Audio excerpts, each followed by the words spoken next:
আম্মাজান খাদিজা রাদিয়াল্লাহু তাআলা আনহা নবীর আদর্শ দেখা পাগল হয়ে গেছে। এটা কি আদর্শ? হ্যাঁ, ব্যবসা করে কিন্তু একটা টাকার হেরফের নাই, একটা টাকার হেরফের নাই, একেবারে সুন্দর তার ব্যবহার আচার দেখা। এইবার খাদিজার বান্ধবী এসে বলতেছে, কিরে তুমি কি মুহাম্মদের বিয়ে করতে চাও? এই তুই কি কসে গেলি? এটা সম্ভব? আমার বয়স 40 বছর আর মুহাম্মদের বয়স হলো 25 বছর, এটা সম্ভব? কিন্তু ভালো লাগে তো, কিন্তু এটা কি হয়? আমার 2 বার বিবাহ হয়েছে, সন্তান আছে, 2টা স্বামী মারা গেছে, আর মুহাম্মদ এত সুন্দর যুবক ছেলে, আমার বিয়ে করবে? এটা হইল কথা? কয় তুই এক কাজ কর, প্রস্তাব দে। এক কাজ হয়নি, বলে ও বান্ধবী, আমি প্রস্তাব যদি দেই, মুহাম্মদ যদি প্রস্তাব প্রত্যাখ্যান করে তাহলে আমি শরম পাবো, লজ্জা পাবো। কয় তা আমি প্রস্তাব দেই তোর পক্ষতে? কয় আচ্ছা দে, দিবি, কিন্তু প্রস্তাব দিবি, কিন্তু এই কথা যদি বুঝে না আসে যে আমি তোকে বলছি, তোর পক্ষ থেকে দিবি।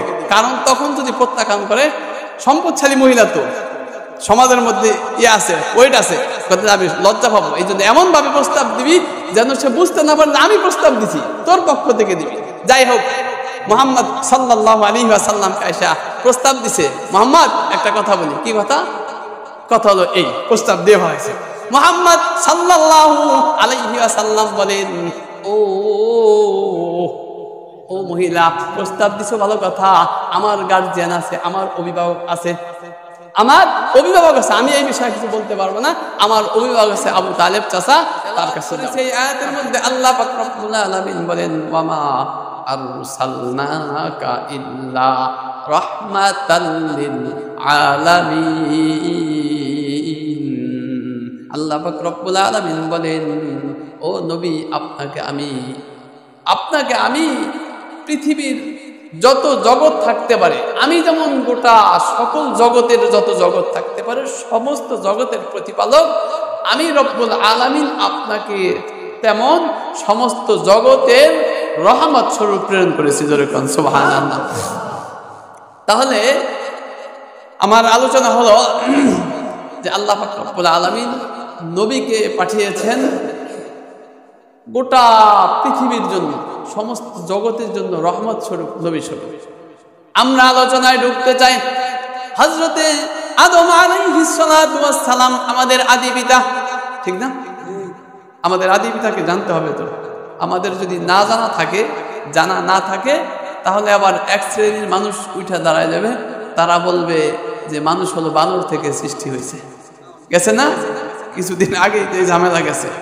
এই জন্য জানা থাকতে হবে আমাদের আদি পিতা হলেন হযরতে আদম আলাইহিস সালাতু ওয়াস সালাম। উনি পৃথিবীতে যত মানুষ আগমন করবেন সমস্ত মানুষের পিতা, আদি পিতা উনি।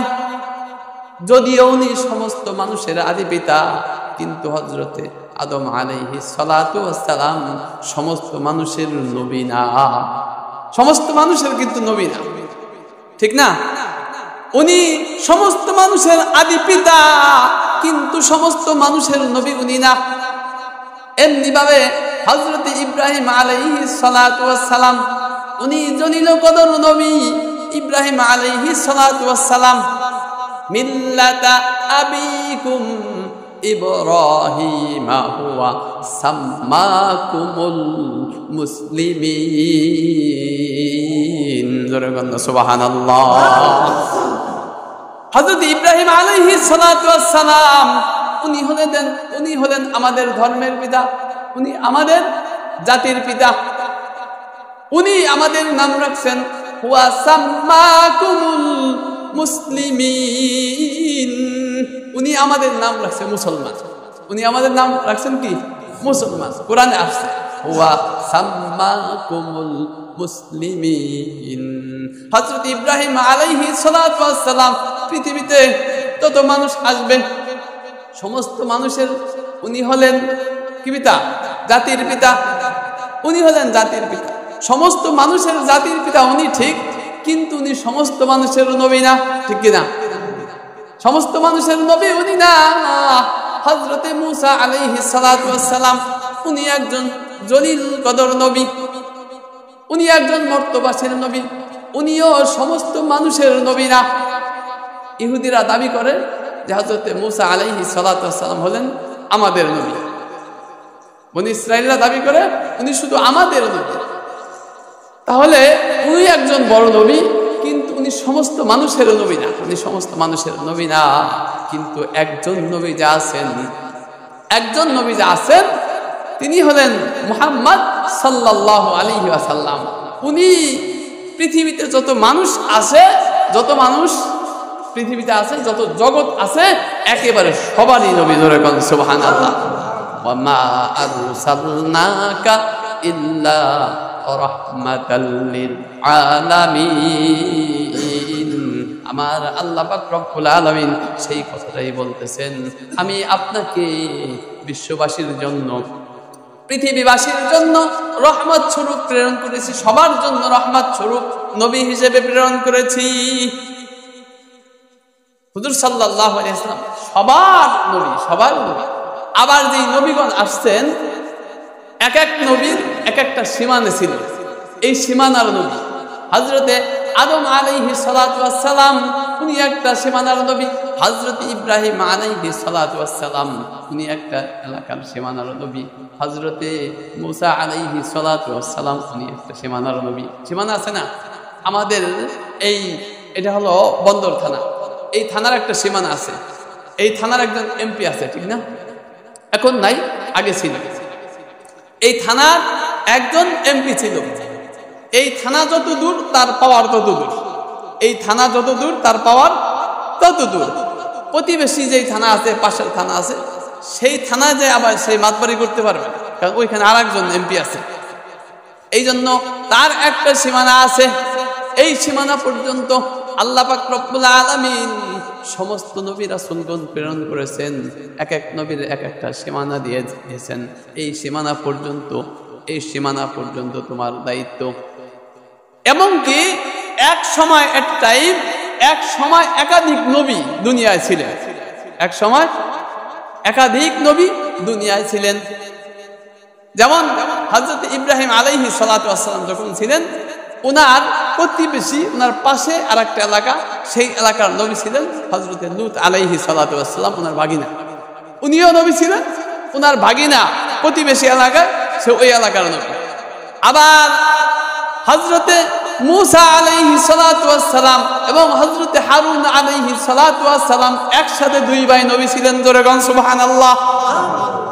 হযরতে ইয়াহইয়া, হযরতে ঈসা আলাইহিস সালাতু ওয়াস সালাম একই সময়ের নবী ছিলেন, এক সময়ে। তাহলে বলতেছিলাম, একই সময় একাধিক নবী আল্লাহ পাক রব্বুল আলামিন প্রেরণ করেছেন। আবার নবীদের একটা সীমানা দিয়ে দিয়েছেন, নবীদের একটা সীমানা দিয়ে দিয়েছেন। এই সীমানা পর্যন্ত আপনার দায়িত্ব, এই সীমানা পর্যন্ত তোমার দায়িত্ব। কিন্তু আমার আপনার নবী আল্লাহ পাক রব্বুল আলামিন এমন নবী আমাকে আপনাকে দান করলেন, যেই নবীর কোনো সীমানা নাই।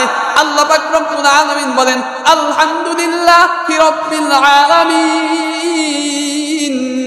আমি আল্লাহ গোটা পৃথিবীব্যাপী যত জগৎ থাকতে পারে, সমস্ত জগতের প্রতিপালক মালিক আমি রব্বুল আলামিন। আমি আপনাকে প্রেরণ করলাম ও নবী, আমার মালিকানা যতদিন, আমার রুবুবিয়ত যতদিন, যত দূর চলবে, আপনার নবুয়ত তত দূর, ততক্ষণ পর্যন্ত চলবে। যেরকম সুবহানাল্লাহ। তাহলে কেমন নবী আল্লাহ পাক আমাদেরকে দান করছেন, ঠিক না? এই নবীর পাওয়ার কত? নবীর পাওয়ার, আল্লাহর রুবুবিয়ত, আল্লাহর ইলাহিয়াত, আল্লাহর এই আল্লাহ যত দূর পর্যন্ত। কোথায় আবার আল্লাহর নাম নাই বলেন? আল্লাহর নাম তো সব জায়গায় বিরাজমান। আল্লাহর নাম যত দূর আছে, যেখানে আছে, আল্লাহ বলেন, নবী গো আপনার নাম সেখানেই আছে। আমি আমার রুবুবিয়ত যত দূর পর্যন্ত চলবে, আপনার নবুয়ত তত দূর পর্যন্ত চলবে। যেরকম সুবহানাল্লাহ। এমন একজন নবী আমাদেরকে দান করছেন। শুধু তাই নয়, এই নবীর মাধ্যমে আল্লাহ পাক রব্বুল আলামিন কিছু জিনিস পুরা করে দিয়েছেন, যা অন্য নবীর মাধ্যমে পুরা করেন, অন্য নবীর মাধ্যমে পুরা করেন। এই নবীর মাধ্যমে আল্লাহ পাক রব্বুল আলামিন দ্বীনের পরিপূর্ণতা দান করছেন। দ্বীনের কি করছেন? শরীয়তের পরিপূর্ণতা দান করছেন আমাদের নবীর মাধ্যমে। অন্য অন্য নবীর মাধ্যমে এইভাবে শরীয়তের পরিপূর্ণতা দান করেন নাই, যত পরিপূর্ণতা আমার আপনার নবীর মাধ্যমে আল্লাহ পাক রব্বুল আলামিন পরিপূর্ণ করেছেন। আল্লাহ পাক রব্বুল আলামিন পবিত্র কোরআনের মধ্যে বলেন, আল ইয়াউমা আকমালতু লাকুম দীনাকুম, আল ইয়াউমা আকমালতু লাকুম দীনাকুম ওয়া আতমামতু আলাইকুম নি'মাতি ওয়া রাদিতু লাকুমুল ইসলাম দীনা। আল্লাহ রব্বুল আলামিন বলেন, আল ইয়াউমা আকমালতু লাকুম দীনাকুম, আমি রব্বুল আলামিন তোমাদের দ্বীনকে পরিপূর্ণ করে দিয়েছি। জোরে বলেন সুবহানাল্লাহ। কার মাধ্যমে? আমাদের নবীর মাধ্যমে। আমাদের নবীর মাধ্যমে আল্লাহ পাক রব্বুল আলামিন দ্বীনকে, শরীয়তকে পরিপূর্ণ করে দিয়েছেন। এই আয়াত একটা শানে নজুল আছে, একটা ঘটনা আছে এই আয়াতের এখানে। একদিন খলিফাতুল মুসলিমিন হযরতে ওমর ফারুক রাদিয়াল্লাহু তাআলা আনহুর কাছে একজন ইহুদি আসছেন। একজন ইহুদি এসে বলতেছে, খলিফাতুল মুসলিমিন একটা কথা বলতে চাই। বলো, কি কথা বলতে চাও? ওই ইহুদি বলতেছেন, ওগো আমিরুল মুমিনিন, আমার কথাটা হলো এমন, আল্লাহ পাক রব্বুল আলামিন যে একটা আয়াত আপনাদের উপর নাজিল করছেন, এই আয়াতটা যদি আমাদের নবীর উপর নাজিল হইতো, আপনাদের নবীর উপর যে আয়াতটা নাজিল হইতো, তাহলে আমাদের নবীর উপর যদি, আমাদের মুসা আলাইহিস সালাতু ওয়াস সালামের উপর যদি এই আয়াতটা নাজিল হইতো, তাহলে আমরা ওই দিনকে ঈদের দিন বানাইতাম। সুবহানাল্লাহ। হযরতে ওমর ফারুক রাদিয়াল্লাহু তাআলা বলেন, কোন আয়াতটা নাজিল করছো, কোনটা কও তো? ওই ইহুদি বলতেছে, আমিরুল মুমিনিন সেই আয়াতটা হলো, আল ইয়াউমা আকমালতু লাকুম দীনাকুম ওয়া আতমামতু আলাইকুম নি'মাতি। আল্লাহ পাক রব্বুল আলামিন এর মধ্যে বলছেন যে শরীয়তকে, দ্বীনকে আপনাদের নবীর উপর, আপনাদের নবীর মাধ্যমে দুনিয়ায় পরিপূর্ণ করে দিয়েছেন। জোরে বলেন সুবহানাল্লাহ। এই আয়াতটা যদি আমাদের নবীর উপর নাজিল হইতো, তাহলে যেই দিনে নাজিল হইছে এই দিনটাকে আমরা ঈদের দিন বানাইতাম। এত খুশির কথা এই আয়াতের মধ্যে আল্লাহ পাক রব্বুল আলামিন বলছেন। সুবহানাল্লাহ। এর একটা কারণ যে আল্লাহ পাক রব্বুল আলামিন শরীয়তকে পরিপূর্ণ করে দিয়েছেন আমাদের নবীর মাধ্যমে, অন্য কোন নবীর মাধ্যমে শরীয়ত পরিপূর্ণ করেন নাই। 2 নম্বর, আল্লাহ পাক রব্বুল আলামিন বলেন, ওয়া আতমামতু আলাইকুম নি'মাতি, আমি রব্বুল আলামিন আমার যত নিয়ামত আছে, আমার যত নিয়ামত আছে এই নবীর মাধ্যমে, শেষ নবীর মাধ্যমে আমি সমস্ত নিয়ামতকে পরিপূর্ণ করে দিয়েছি। সুবহানাল্লাহ। নিয়ামত দিয়ে ভরপুর করে দিয়েছেন আমার আপনার নবীকে। এমন নবী প্রেরণ করেছেন যে এই নবীর জীবনটা নিয়ামত দ্বারা পরিপূর্ণ করে দিয়েছেন। কি কি নিয়ামত দিলেন? কি কি নিয়ামত দিলেন? তাফসীরের মধ্যে, আয়াতের ব্যাখ্যার মধ্যে, তাফসীরের মধ্যে লেখে আল্লাহ পাক রব্বুল আলামিন আমার আপনার নবীকে কত নিয়ামত দান করেছেন। সূরাতুদ দুহা, এই সূরার মধ্যে আল্লাহ পাক রব্বুল আলামিন বলেন, আলাম ইয়াজিদকা ইয়াতীমান ফাআওয়া। আল্লাহ পাক রব্বুল আলামিন বলেন, নবী আমি কি আপনাকে এতিম পাইছি না? আপনি তো এতিম ছিলেন। নবী কি এতিম ছিলেন না? নবী জন্মের আগেই তার বাবা মারা গেছে। ধরেন আপনার সন্তানের ঘরে বাচ্চা হবে, আপনার সন্তান বিবাহ করছে, ধরেন 1-2 বছর হয়েছে, এখন আপনার পুত্রবধূ সে সন্তান সম্ভব হয়েছে, গর্ভবতী হয়েছে, তখন 6 মাস বা 9 মাস হয়ে গেছে। এখন দাদা দাদি মহা খুশি, এখন আবার জানতে পারছে, এখন আধুনিক যুগ, কম্পিউটার মাধ্যমে চেক আপ করে জানতে পারছে যে নাতি হবে। কি হবে? নাতি হবে। এখন দাদার তো হুঁশ নাই, প্রথম নাতি হবে, দাদা খুশি, মহা খুশি, দাদা দাদি মহা খুশি, খুশির চোটে নাচতেছে, আমাদের নাতি হবে, কি যে খুশি। ঘটনা ঘটছে, ঘটনাক্রমে অ্যাক্সিডেন্ট বা যে কোনো ভাবে তার সন্তানটা মারা গেছে। এখন আমি আপনাদেরকে জিজ্ঞাসা করি, এই দাদা দাদি কি খুশি হবে না বেজার হয়ে গেল? কথা বলেন, বেজার হয়েছে না? কেন বেজার হয়েছে? বেজার হয়েছে এই জন্য তাদের মাথায় এখন টেনশন আসছে, পেরেশানি আসছে যে এই যে সন্তান আসতেছে, এই সন্তানের লালন পালন কে করবে? এই সন্তানের পিছনে যে খরচ, ব্যয়, ভার, এটা কে বহন করবে? কথা কোন ঠিক কিনা? এতদিন তো নাচ পারছে, টেনশন আছে কিনা? এখন তো এখন বেজার হয়ে গেছে, মনটা খারাপ হয়ে গেছে যে এই সন্তানের দায়িত্ব কে নিবে, তার খরচকে বহন করবে। দাদা এই যে বুড়া বাবা ছিল, তার এখন ইনকাম নাই, এখন সে কিভাবে এই সন্তানের লালন পালন করবে? এতদিন পর্যন্ত খুশি ছিল, দাদা দাদি খুশি ছিল, একে ফোন দেয় ওকে ফোন দেয়, আমার ছেলের ঘরে পুত্র সন্তান হবে, শুনছনি খবর। এখন তারা বেজার হয়ে গেছে, মনটা বড় খারাপ হয়ে গেছে, এই সন্তানের দায়িত্ব কে নিবে, মন খারাপ হয়ে গেছে। বন্ধুগণ আমার, আমি এই কথা এই জন্য বলতেছিলাম, আমার আপনার নবী যখন আম্মার গর্ভে আসছে, গর্ভে আসার পরে আমাদের নবীর আব্বাজান ইন্তেকাল করেছেন, আব্বাজান ইন্তেকাল করেছেন। এখন সেই সময় কে দায়িত্ব নিবে? কে দায়িত্ব নিবে? দায়িত্ব নেওয়ার তো লোক দরকার। আমার আপনার নবীর দাদা আব্দুল মুত্তালিব, খাজা আব্দুল মুত্তালিব ইতিহাসের কিতাবে লেখে সমস্ত দাদা এই পয়েন্টে বেজার হয়ে যায়, কিন্তু খাজা আব্দুল মুত্তালিব এক চুলের জন্য, এক মুহূর্তের জন্য কখনো মন খারাপ করেন নাই। জোরে কোন সুবহানাল্লাহ। ইতিহাসের কিতাব সাক্ষী দেয়, ইতিহাস বলে খাজা আব্দুল মুত্তালিব তার 10টা সন্তান হয়েছে, তার 10টা ছেলে ছিল।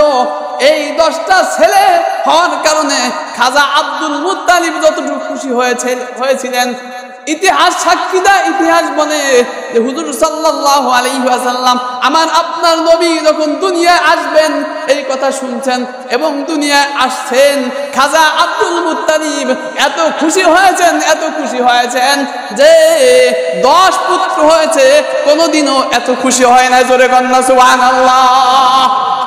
দাদা বেজার হয়ে যায়, দাদি বেজার হয়ে যায়, এখানে সন্তান মারা গেছে। খাজা আব্দুল মুত্তালিব 10 ছেলে হইলে যত খুশি হয়েছেন তার থেকে আরো বেশি খুশি হয়েছেন এই নাতি হওয়ার কারণে। জোরে কোন সুবহানাল্লাহ। আমি বলতে চেয়েছিলাম এই কথা, আল্লাহ রাব্বুল আলামিন বলেন ও নবী গো, ওয়াম্মাল ইয়াতীমা ফালা তাকহার আলাম ইয়াজিদকা ইয়াতীমান ফাআওয়া। নবী গো, আপনাকে আমি এতিম পাইছি, আপনাকে আমি এতিম পাইছি না, কিন্তু আপনার নিয়ামত দিয়ে ভরপুর করলাম। আমি আপনার দাদার অন্তরের মধ্যে এমন ভালোবাসা দিয়ে দিলাম, এমন ভালোবাসা আমি তৈরি করে দিলাম যে 10 সন্তান থেকে আপনাকে বেশি ভালোবাসা। ধরে কোন সুবহানাল্লাহ। এই নিয়ামত কার বলেন? এই নিয়ামত আল্লাহর। আল্লাহ ঢেলে দিয়েছেন। খাজা আব্দুল মুত্তালিব হুজুর সাল্লাল্লাহু আলাইহি ওয়াসাল্লামকে এত ভালোবাসতেন। হুজুর সাল্লাল্লাহু আলাইহি ওয়াসাল্লাম যখন নবুয়তের দাওয়াত দিতেন তখন তো আরবের মানুষরা শত্রু হয়ে গেল। তখন আবু জাহেল 2-1 লোক নিয়ে আইসা খাজা আব্দুল মুত্তালিবের জন্য কিছু বলতেও পারে না। খাজা আব্দুল মুত্তালিব সেই সময় কাবা ঘরের মুতাওয়াল্লি, সবচেয়ে পাওয়ারফুল লোক, কাবা ঘরের মুতাওয়াল্লি। তারা দেখলেই সালামু আলাইকুম, ভালো আছেন, এমন সম্মান দিতে হইতো। সবচেয়ে গুরুত্বপূর্ণ পদ ছিল সেই সময় এই কাবা ঘরের দায়িত্ব এবং কাবা ঘরের চাবি যার কাছে থাকতো, কাবা ঘরের চাবি যার কাছে থাকতো। আসলে এই মসজিদ মাদ্রাসা জিম্মাদার, এটা বড় একটা জিনিস, এটা ছোট একটা জিনিস না, এটা কি বড় একটা জিনিস। এই জন্য এর সম্মানও যেমন এইভাবে মূল্যায়ন করতে হয় এমন। এখন মনে কেউ কষ্ট নেই না, আমাদের দেশের যে রেওয়াজ হয়েছে, মসজিদ মাদ্রাসার জিম্মাদার যারা হয়, এলাকার মধ্যে টাকা হয়েছে, এলাকার মধ্যে টাকা পয়সার মালিক হয়ে গেছে, খায়া খায়া পেটটা বড় হয়েছে, সভাপতি বানায় ফেলছে। কথা কন ঠিক কিনা? মসজিদের সভাপতি বানায় রাখছে, সে সুদের মধ্যে জড়িত, পথ করে সুদ খাইতেছে, হ্যাঁ ঘুষ খাইতেছে, ঘুষ নিয়ে যায়, হ্যাঁ মনে করে হাদিয়া দিতেছে, আমার কি দিতেছে, হ্যাঁ ঘুষ খায় মনে করে আল্লাহ আমার জন্য হাদিয়া পাঠাইছে। সুদ খায়, ও আমি ব্যবসা করি, আমি ইনভেস্ট করতেছি না, টাকা তো লাগাইতেছি, টাকা ইনভেস্ট করতেছি, এই জন্য আসতে যে ব্যবসা করতেছি। যাই হোক, বলতেছিলাম মসজিদ মাদ্রাসার দায়িত্ব বড় একটা কঠিন জিনিস। ও ভাই, এই দায়িত্ব আপনি যদি যথাযথভাবে পালন করেন, কিয়ামতের ময়দানে আল্লাহ পাক রব্বুল আলামিন অনেক মর্যাদা আপনাকে দান করবেন। আর দায়িত্ব দিছে দিয়ে রাখছে ওমরা সুমরে, হ্যাঁ দায়িত্ব, নামাজ নাই, কালাম নাই, কিচ্ছু খবর নাই, মনে কষ্ট নিয়েন না। মসজিদের দায়িত্বশীল রাস্তায় বসে বসে ফকাফক করে সিগারেট টানতেছে, রাস্তায় বসে বসে ফক করে সিগারেট টানছে, এলাকার মানুষ সবাই দেখতেছে। মসজিদের সভাপতি, মসজিদের সেক্রেটারি বানায় রাখছে, কথা কন ঠিক কিনা? অনেকে আবার মনে মনে হুজুরের কি কয়, আমাদের বিরুদ্ধে হুজুরের কি কয়। আসলে বাস্তব কথা বলতেছি। আপনি যে এই দায়িত্ব পাইছেন, আল্লাহ পাক রব্বুল আলামিন আপনাকে দান করছেন, এটার কম দায়িত্ব মনে করেন না, এর প্রতিদান অনেক। এই জন্য আপনাকে ওইভাবে চলতে হবে, ওইভাবে চলতে হবে। যাই হোক বন্ধুগণ, আমার আলোচনা অন্যদিকে চলে যেতে, খাজা আব্দুল মুত্তালিব তার কাছে আবু জাহেল আইছে কয়েকজন নিয়া যে আপনার ভাতিজা খাজা আব্দুল মুত্তালিব দাদা ছিলেন, এই দাদা ইন্তেকালের আগে তার সন্তানকে আবু তালেবকে দায়িত্ব দিলেন, এই আবু তালিব শুন, আমি তো ইন্তেকাল করে গেলে তুই সম্পূর্ণ দায়িত্ব বহন করবি, মুহাম্মাদের একটা ফুলের টুকাও যেন কেউ না দিতে পারে, খেয়াল রাখবি। এবং খাজা আব্দুল মুত্তালিব মারা গেছে, এরপরে দায়িত্ব নিছে হলো আবু তালেব। আবু তালেব তার জান প্রাণ দিয়া হুজুর সাল্লাল্লাহু আলাইহি ওয়াসাল্লামকে সাপোর্ট করছে। হুজুর সাল্লাল্লাহু আলাইহি ওয়াসাল্লাম যখন নবুয়ত পাইছেন তখন দাওয়াত দিতে শুরু করছেন, আবু জাহেলের মাথায় লেগে গেছে।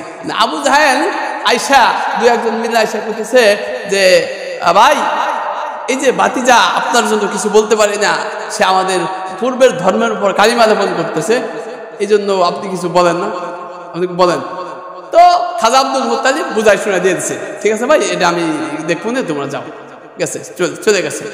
এখন দেখছে যে দাওয়াত আর বন্ধ হয় না, দাওয়াত চলতেছে না। আর একদিন আবু জাহেলে কি করছে, প্রত্যেক গোত্র থেকে এক একজন নেতৃস্থানীয় লোক নিয়ে আইছে, কয়েকজন মিল্লা আইসা যে আবু তালেব, ওই দিন তো আমার কথায় গুরুত্ব দাও নাই, আজকে দেখো মক্কার বড় বড় প্রত্যেকটা গোত্রের নেতৃস্থানীয় নেতারা নিয়ে আসছি, তুমি যদি আজকে আমাদের কথা না শুনো তাহলে আমরা ব্যবস্থা নিব, তাহলে আমরা কি করব, ব্যবস্থা নিব।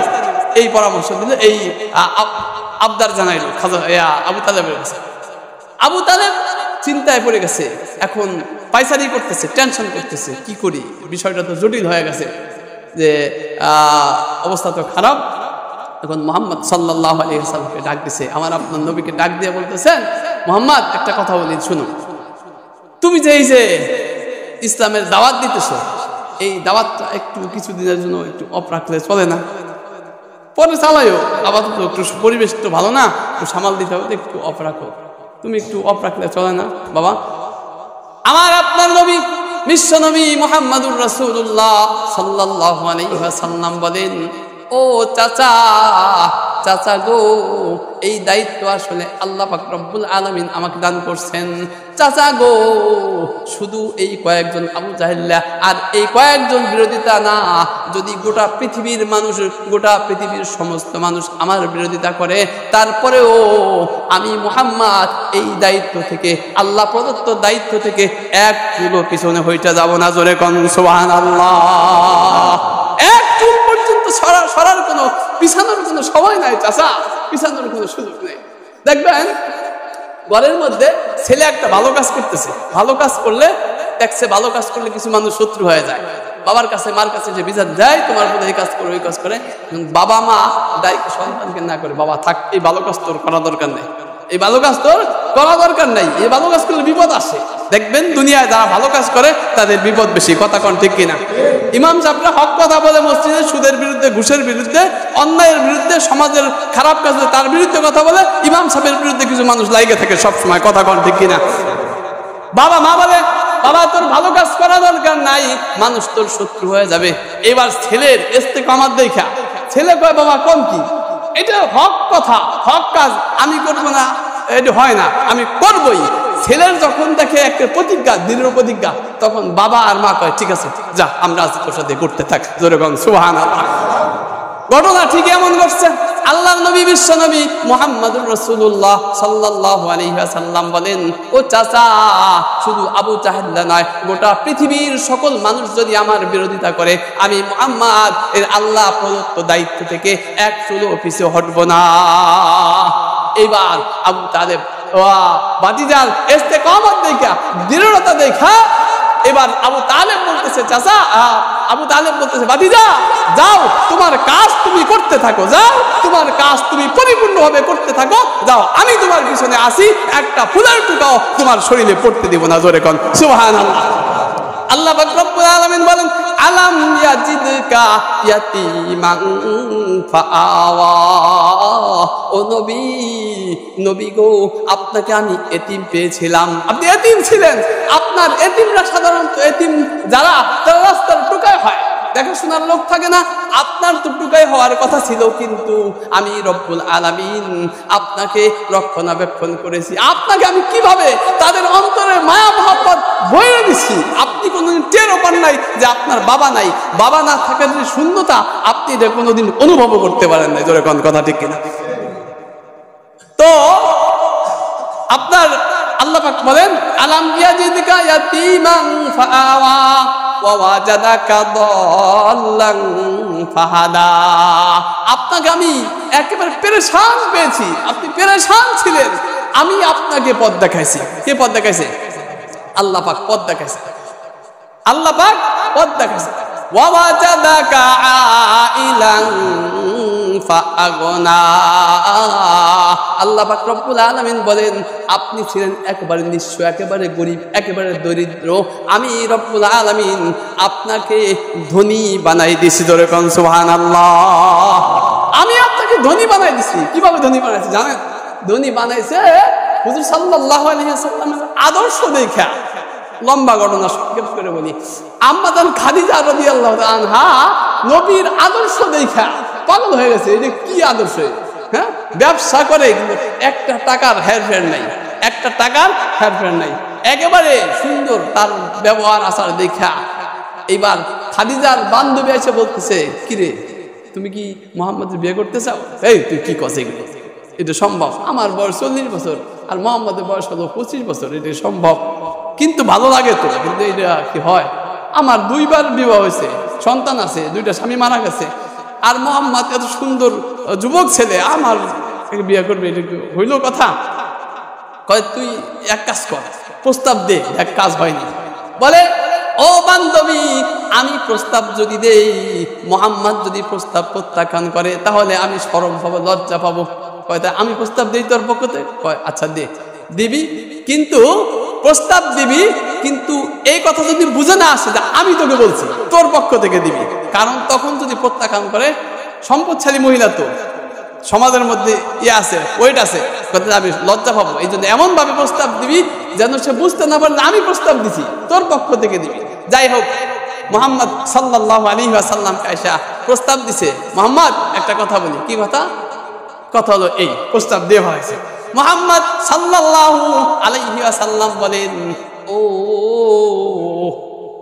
মহিলা, প্রস্তাব দিছো ভালো কথা, আমার গার্জিয়ান আছে, আমার অভিভাবক আছে, আমার অভিভাবক আছে, আমি এই বিষয়ে কিছু বলতে পারবো না। আমার অভিভাবক আছে আবু তালেব চাচা, তার কাছে যাও, তার কাছে যাও। যাই হোক, আবু তালেবের কাছে প্রস্তাব দিছে। আবু তালেব নিজে খুতবা পড়ায়, আবু তালেব নিজে খুতবা পড়াইছে বিবাহে ভাতিজাকে মুহাম্মদ সাল্লাল্লাহু আলাইহি ওয়াসাল্লামকে বিবাহ আবদ্ধ করে দিয়েছে খাদিজার সাথে। জোরে কোন সুবহানাল্লাহ। বন্ধুগণ আমার, লম্বা গন্না বলতেছিলাম, বিবাহ যখন শেষ হয়ে গেছে, প্রথম রাত যখন, এবার আম্মাজান খাদিজাতুল কুবরা রাদিয়াল্লাহু তাআলা আনহা বলেন, আজ থেকে আপনি আমার স্বামী, আপনি যেই অর্ডার করবেন, আপনি যেই হুকুম করবেন, স্বামী গো আপনার কথা আমি মানে চলবো। আমি যদিও বয়সে বড়, আপনি যদিও বয়সে ছোট, কিন্তু আমি আপনার স্ত্রী, আপনার সকল কথা আমি মেনে চলবো। স্বামী গো আমি একটা কথা বলি। কি কথা? কথাটা হলো এই যে আমার অনেক সম্পদ, এই যে আপনি দেখতেছেন, এই যে আমার এত সম্পদ, আমার এই যত সম্পদ আছে, আমার সমস্ত সম্পদ আমি আপনাকে দিয়ে দিলাম। জোরে কোন সুবহানাল্লাহ, আরো জোরে কোন সুবহানাল্লাহ। দেখেন কিভাবে আল্লাহ পাক রব্বুল আলামিন কিভাবে ব্যবস্থা করেন। হ্যাঁ, নবী এতিম ছিলেন, যেই নবী এতিম ছিলেন, নিঃস্ব ছিলেন, গরিব ছিলেন, কিছুই ছিল না, আল্লাহ পাক রব্বুল আলামিন এমন সিস্টেম করলেন, মুহূর্তের মধ্যে বিশ্বনবী মুহাম্মদ রাসূলুল্লাহ সাল্লাল্লাহু আলাইহি ওয়াসাল্লাম লক্ষ লক্ষ কোটি কোটি টাকার মালিক হয়ে গেলেন। যেরকম সুবহানাল্লাহ। আমার আল্লাহ পাক রব্বুল আলামিন এই কথাই বলতেছেন যে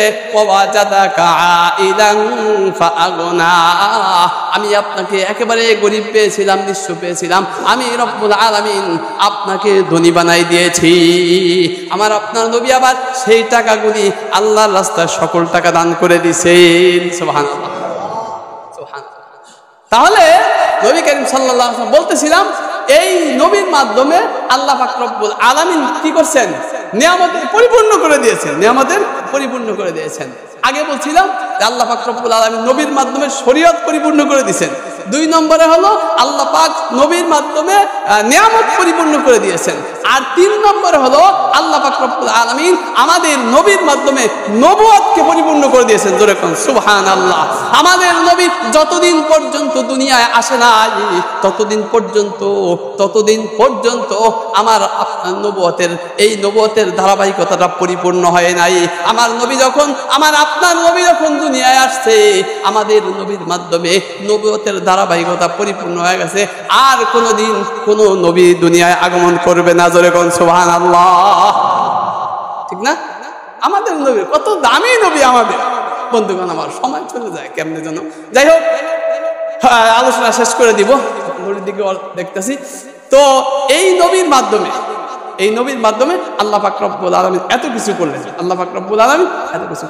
নবুয়ত পরিপূর্ণ করে দিলেন। আল্লাহর নবী বলছেন যে আনা খাতামুন নাবিয়্যিন লা নাবিয়্যা বাদি, আমি শেষ নবী, আমার পরে আর কোনো কি আসবে না, নবী আসবে না। এখন এক শ্রেণীর মানুষ তারা বাইর হইছে যে নবীর পরে তো আবার নবী আসবে, ঈসা আলাইহিস সালাম আসবে না আবার দুনিয়ায়? ঈসা আলাইহিস সালাম আবার আসবে, কিন্তু আসবে নবী হিসেবে না, মুহাম্মদ সাল্লাল্লাহু আলাইহি সাল্লামের দ্বীন প্রচার করতে দুনিয়া আসবেন। সুবহানাল্লাহ। আরো অনেক কথা আছে, এক সময় হলে আলোচনা করব। আল্লাহ পাক রব্বুল আলামিন আমাদেরকে আমল করার তৌফিক দান করেন। বিশেষ করে যে আলোচনা আজকে যে আমাদেরকে এমন নবী দান করলেন, এই জন্য এই নবীর কথা মানা দরকার আছে না? নবীর আদর্শ দরকার আছে না? আল্লাহ পাক রব্বুল আলামিন নবীর কথা এবং আদর্শ মানার তৌফিক দান করেন। আমিন।